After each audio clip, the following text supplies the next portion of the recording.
Good morning my dear children. ये आपकी book है। सबसे पहले सब बच्चे अपनी बुक खोलेंगे। बुक खोलने पर लेसन नंबर 10 पर आएंगे और टॉपिक है हमारा सुंदर घर। सब बच्चों ने खोली है बुक अपनी अपनी और हाथ में पेंसिल पकड़ लो। सबसे पहले बच्चों मैम रीडिंग करेंगी, पीछे पीछे आप सब बच्चों ने बोलना है, ठीक है? तो मैम शुरू करती है बोलना, तो आपने मेरे पीछे पीछे बोलना है। रविवार का दिन है, नेहा के स्कूल की छुट्टी है।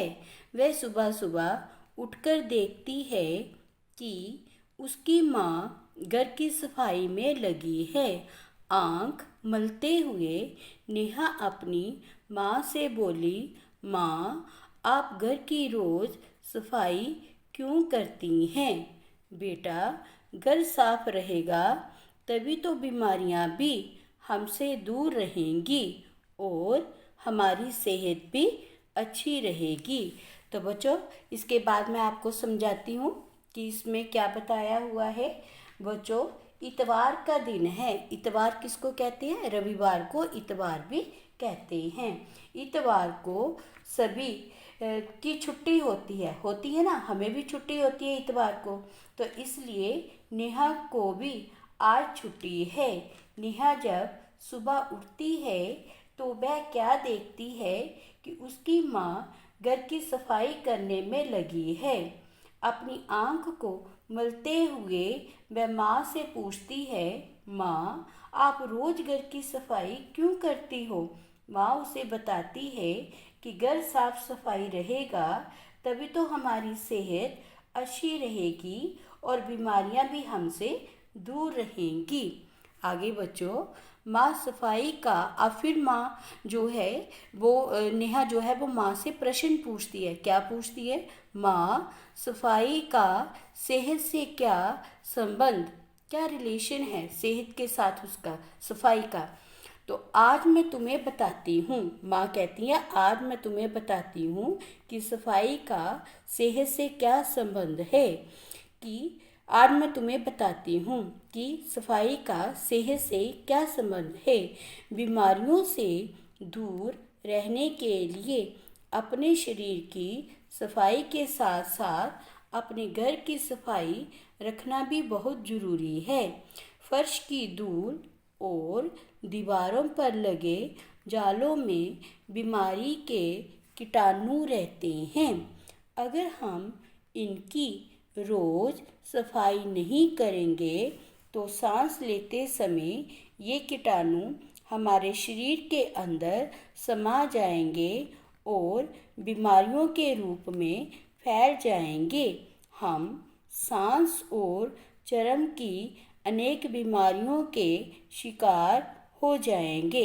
तो बच्चों, पहले मैं यहाँ तक पढ़ाती हूँ, समझाती हूँ, उसके बाद हम आगे चलते हैं।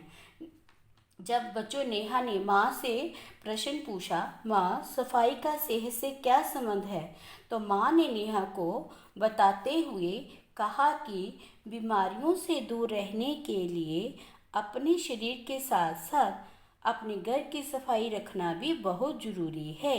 फर्श की धूल और दीवारों पर लगे जालों में बीमारी के कीटाणु रहते हैं। जब हम सांस लेते हैं बच्चों, तो ये कीटाणु हमारे शरीर के अंदर चले जाते हैं, जिनसे हम बीमार पड़ सकते हैं और अनेक बीमारियों के शिकार भी हो सकते हैं। इन सब से बचने के लिए हमें अपने घर की साफ सफाई रखनी चाहिए और हम रखते भी हैं बच्चे, है ना? हम अपने घर की रोज़ सफाई करते हैं। इसलिए हमें अपने आसपास के, आगे बच्चों आ जाओ, टर्न करो पेज, वातावरण को साफ रखना चाहिए। हमें अपने बिस्तर को रोज़ झाड़ना चाहिए। मेज पर खाना खाने के तुरंत बाद मेज को साफ करना चाहिए ताकि वहाँ जूठन गिरा ना रह जाए। गंदगी देखने में बुरी तो लगती ही है, साथ में अपने काकरोच, मक्खी, मच्छर आदि भी ले आती हैं। ये कीड़े मकोड़े अनेक तरह की बीमारियां फैलाते हैं। इसलिए हमें अपने घर के कोने कोने की सफाई करनी चाहिए। समय समय पर घरों में सफ़ेदी करानी चाहिए। सफ़ेदी कराने से मकान मजबूत भी हो जाता है और सुंदर भी लगने लगता है। घर के अंदर रखा हुआ कूड़ादान ढक्कन वाला ही इस्तेमाल करना चाहिए, जिससे कूड़े की गंध हवा को अशुद्ध ना कर पाए और कीड़े मकोड़े उसमें ना घुस पाएँ। घर में हर चीज़ सही जगह पर ही रखनी चाहिए ताकि घर दिखने में सुंदर भी लगे और ज़रूरत पड़ने पर हर चीज़ आसानी से मिल सके। अब हम इसको समझते हैं। सब बच्चों ने ध्यान देना है। हमें अपने आसपास का वातावरण भी साफ रखना चाहिए, है ना बच्चों। घर की सफाई के साथ साथ आसपास को भी वातावरण साफ रखना चाहिए। कैसा वातावरण? जैसे हमें अपने बिस्तर को झाड़ना चाहिए ना बच्चों। मेज पर खाना खाने के बाद मेज को साफ कर देना चाहिए ताकि वहाँ पर गिरी हुई जूठन में काकरोच व मच्छर ना आ जाएं। ठीक है ना बच्चों, क्योंकि ये भी अनेक तरह की बीमारियां फैलाते हैं।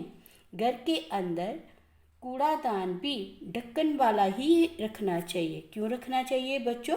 जिससे कूड़े की गंध किसको कहते हैं बच्चों? स्मेल हवा को अशुद्ध ना कर पाए। घर की हर चीज़ को सही जगह पर रखना चाहिए ताकि घर दिखने में भी सुंदर लगे और जिस चीज़ की ज़रूरत पड़े वो चीज़ हमें आसानी से मिल भी जाए। आगे बच्चों, माँ की बातों को ध्यान से सुनती हुई नेहा बोली। क्या बोली बच्चों? अब समय में आया कि सफाई का सेहत से बहुत गहरा संबंध है। माँ खाने के सामान को और पीने के पानी को भी हमेशा ढक कर ही रखना चाहिए, जिससे उनमें बीमारी के कीटाणु ना चले जाएं। अब माँ ने क्या किया? जब माँ ने उसको सारी बातें बताई तो नेहा ने माँ की बातों को ध्यान से सुना और वो माँ से क्या बोली? अब समय में आया कि सफाई का सेहत से बहुत गहरा संबंध है। नेहा ने माँ से कहा, माँ, खाने के सामान और पीने वाले पानी को भी ढककर रखना चाहिए ताकि उसमें बीमारी के कीटाणु ना चले जाएं। समझ आई बच्चों? आगे नीचे देखो बच्चों, मेरे साथ साथ बोलना आपने। अरे वाह नेहा, तुम्हें ये सब किसने बताया? स्कूल में हमारी मैडम ने बताया था। माँ, आज से मैं भी अपने घर को साफ सुथरा रखने में आपकी मदद करूँगी, जिससे हमारा घर और ज़्यादा सुंदर लगे। माँ ने नेहा को गले लगाते हुए कहा, नेहा, तुम तो बहुत समझदार हो गई हो। तो इसमें हमने क्या पढ़ा, क्या समझा बच्चों? नेहा की बात सुनकर माँ बहुत खुश हुई और नेहा से पूछा, तुम्हें ये सारी बातें किसने बताई हैं? नेहा ने कहा, हमारी स्कूल की मैडम ने बताया था। अंत में बच्चों, नेहा ने तय किया कि वह अपनी माँ की मदद से अपने घर की साफ सफाई करेगी ताकि उसका घर और ज़्यादा सुंदर लगे। माँ ने नेहा को गले लगाते हुए कहा कि मेरी बेटी बहुत समझदार हो गई है। समझ आई बच्चों आपको? अब ये कहानी क्या थी आपने रीडिंग करनी है, फिर अपनी मम्मा से समझना है। अब देखो बच्चों, संदेश क्या होता है? सीख। इस कहानी से हमने क्या सीखा, क्या सीख मिली? हमें अपने घर को साफ सुथरा रखना चाहिए। समझ आई बच्चों? ठीक है, इसी के साथ हम आते हैं शब्दार्थ पे। शब्दार्थ ये आप अपनी नोटबुक पे लिखने हैं सुंदर सुंदर राइटिंग में। कीटाणु, कीड़े या रोगाणु। चर्म, चमड़ी। सेहत, स्वास्थ्य।